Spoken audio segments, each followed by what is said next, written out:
Khawvel thim tura chu mangai poanem sinin Bethlehem tam kohara sun riang mari choi ingai tom le shom huamin kanta na lo piang ta Ito'y moyang lal Krista chu kanta na lo pianga mana mi den lom lo ma se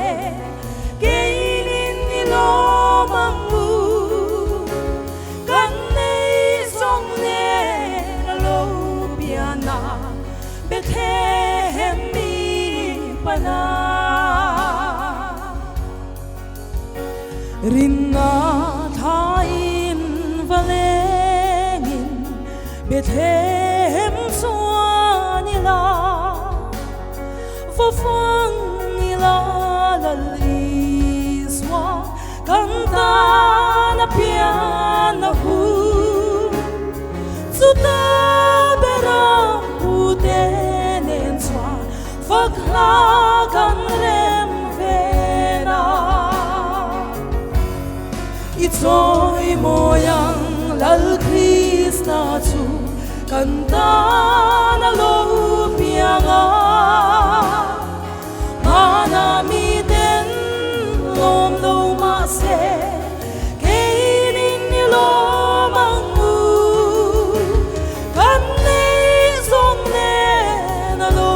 piana Bethlehem mi pana Fagna zairi chuana Bethlehem kang kohar Olal Isu tuna ya Kathing lung fan vela Sudin ka fa na la ve chuan Rim tui chua vela Ito'y moyang lal Krista chu kanta na lo pianga mana mi den lom lo ma se kainin ni lo mangu kan nei song ne na lo piana Bethlehem mi pana Mangai tunal